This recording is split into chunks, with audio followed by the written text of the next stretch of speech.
Enviado por Dios a una ciudad de Galilea llamada Nazaret, a una virgen prometida en matrimonio a un varón de nombre José. El nombre de la virgen era María. Y entrando donde ella estaba, le dijo: Salve, llena de gracia, el Señor es contigo. Palabra de Dios. Cuando el ángel, movido él también por el Espíritu Santo, o mejor dicho, cuando el Espíritu Santo se expresa a través del ángel, a María la llama con un nombre nuevo. Fíjense que no le dice salve María, como lo hacemos nosotros en el Ave María. No le dice alégrate María. Le dice completo, le dice salve llena de gracia, el Señor es contigo. El nuevo nombre es llena de gracia, palabra que quiere, una palabra que no conocemos en griego, una palabra rara tal vez, que charitomene, que quiere decir no solo llena de gracia, sino la que ha sido colmada con la gracia divina y permanece en gracia. Todo eso quiere decir esa palabrita, que charitomene, la que ha sido llena de la gracia de Dios y permanece colmada, o sea, hasta el borde de la gracia. ¿Qué edad tiene María? ¿Se acuerdan que mencionamos aquí en la Anunciación? 13, 14, 15 años. Y el ángel le llama con este nombre. ¿Qué significa? Hay algo que significa muy profundo. Ya hemos dicho, ciertamente, este nombre nuevo le hace justicia. Ella fue preservada, exenta del pecado original y fue llena de la gracia santificante. Sí, eso fue en su concepción. Y también cuando nació en gracia de Dios. Pero han pasado ya 14 años y el ángel le sigue llamando por su nombre, por este nombre, el nombre de este misterio. Han pasado 14 años. Muchos de estos años María ha tenido uso de razón ya y por lo tanto ha tomado decisiones ya como persona libre. Y el ángel, el Espíritu Santo, le llama llena de gracia, colmada hasta el borde de la gracia divina. No solamente porque Dios la ha colmado de gracias y virtudes, sino porque ella misma libremente se ha mantenido en gracia de Dios. No sé si me explico. Ella fue desde su concepción libre de pecado y llena de gracia, pero al crecer, ella ha cooperado con la gracia de Dios, de tal manera que no la ha perdido. Y si no la ha perdido es porque no ha pecado voluntariamente. Y no solamente no la ha perdido porque no ha pecado, sino que ha crecido en la gracia que ha recibido. Esto es bien importante. María se ha mantenido en gracia porque ha rechazado el pecado, las tentaciones que seguramente ha habido en su historia, tentaciones que el mundo nos ofrece. María a cada tentación ha dicho no. Y en cada no a las invitaciones del pecado le ha dicho a Dios sí. Cada no al pecado es un sí rotundo a Dios. Y si el Espíritu Santo le llama la colmada de la gracia, es porque Dios la ha llenado, porque ella se ha mantenido en gracia y porque cooperando con Dios la ha multiplicado, la ha acrecentado. Este es un aspecto que no siempre meditamos. Muchas veces meditamos en el don que ella recibió, pero no meditamos en que ella cooperó para mantener ese don y enriquecerlo. La libertad de María aquí se asoma, una libertad completamente orientada hacia Dios en cada decisión que ella desde pequeñita comenzó a realizar, comenzó a decidir, pues, totalmente libre. María no ha sido, lo voy a decir así, solo un instrumento de Dios, no ha sido un juguete o una herramienta para Dios. Algunos hermanos separados tienden a decir eso, como si María hubiera sido algo de lo que Dios dispuso y luego desechó. Por supuesto que no. María quiso cooperar libremente a cada gracia que Dios le daba. Cuánta alegría para Dios la sola presencia de María. La persona de María es un sí rotundo a Dios, un sí completo, sin fisuras de ningún tipo. Y en esto que estamos diciendo, hay dos personas que jugaron un papel muy importante en María cuando iba creciendo. Sus padres. Piensen un poquito, pensemos un poquito. Los papás de María, Joaquín y Ana, recibieron de parte de Dios una hija inmaculada, pero ellos no eran inmaculados. Ellos habrán tenido que luchar por su parte, como todos nosotros, con las inclinaciones del pecado, y habrán ciertamente crecido en virtud, pero ellos tenían en sus manos un regalo del cielo, y no fueron causa de pecado para María. ¿Se han puesto a pensar en eso? Es decir, entre nosotros a veces, ¿cómo somos causa de pecado para otros? Tal vez porque damos un mal consejo, pero muchas veces, sobre todo, por el mal ejemplo. Pregúntale a un niño si no. O nosotros mismos en nuestra historia aprendimos a hacer algunas cosas malas porque vimos a un mayor hacerlas. Y a veces decimos, ojalá nunca lo hubiera visto. ¿No es así? Porque nuestra inocencia se vio afectada en ese momento, por lo que vimos, por lo que escuchamos. Un niño inocente se le mancha el alma cuando ve un mal ejemplo, cuando ve a alguien cometer un pecado, sobre todo si es grave. Peor aún si le enseña a hacer el pecado. Se corrompe a un niño. A veces, y no juzgamos por supuesto a nuestros papás, pero a veces nuestros papás con sus errores, porque los tienen como todo el mundo, a veces dan mal ejemplo a los hijos. El hijo comienza a mentir porque pues el papá o la mamá mienten en casa, o las malas palabras porque las escuchan en casa. María fue creciendo sin pecado y sus papás no eran inmaculados. ¿Qué significa? Que tomaron su misión muy en serio. Ciertamente no les faltó la ayuda de parte de Dios. Dios les ayudó para educar de manera inmaculada a María, para enseñar, para ser sus maestros en la fe, enseñarla a orar, enseñar a respetar a Dios, enseñarla a respetar al prójimo, mantenerse sin pecado.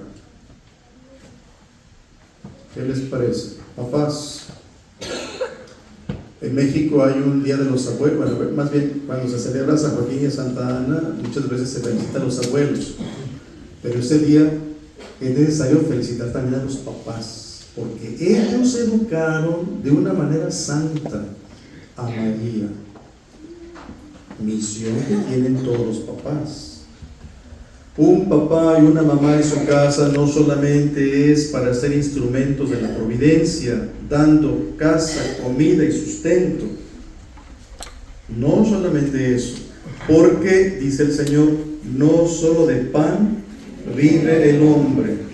Es necesario que el papá y la mamá les den a Cristo en casa, les den el Evangelio en casa, con alguna enseñanza, tal vez repasando algo que escucharon en misa o en una charla, y sobre todo con el ejemplo. Mi hijo, eso no se hace porque aquí en casa eso está prohibido, pero es que en la escuela, aquí en su casa no, y ni en su casa ni en la calle, por favor.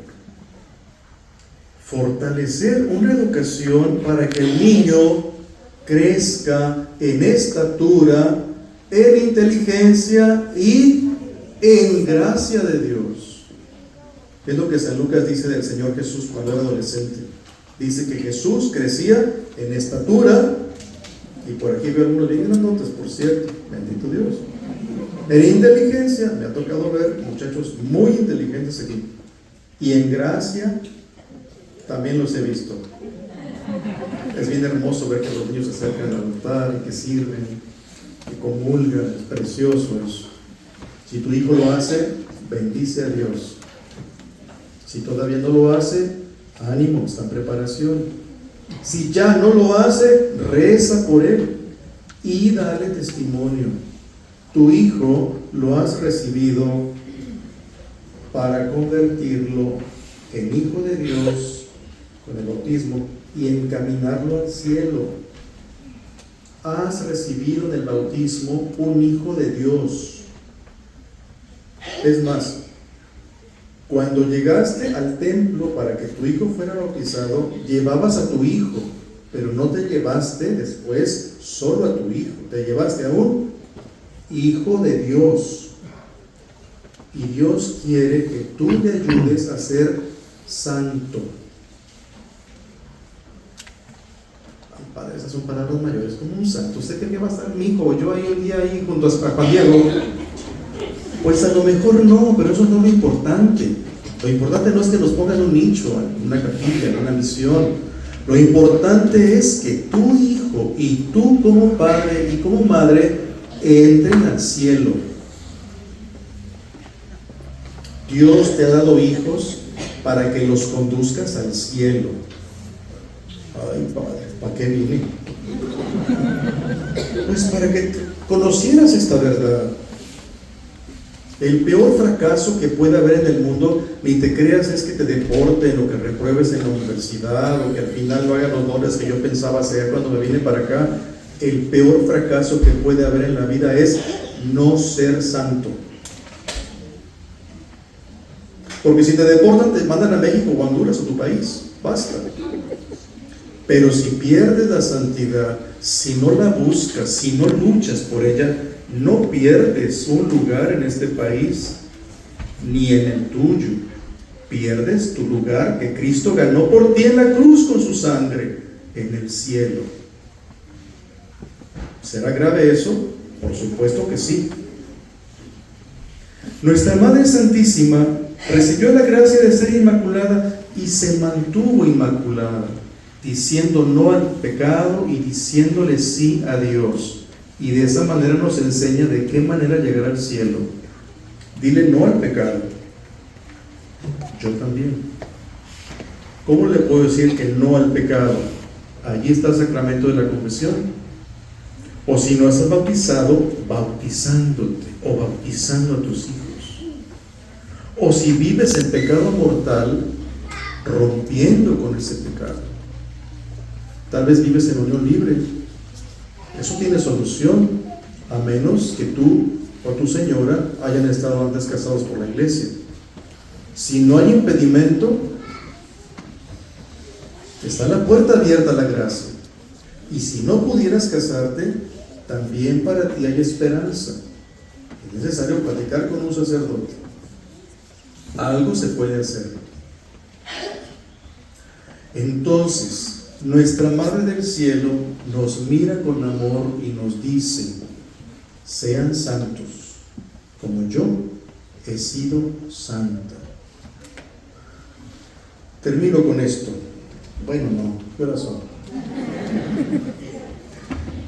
Es que la segunda lectura la escuchamos, hermanos, y hay algo que a veces no nos la creemos, pero miren, está tomada de la carta a los Efesios, capítulo 1. Leo una frase: Dios Padre nos escogió en Cristo antes de crear el mundo.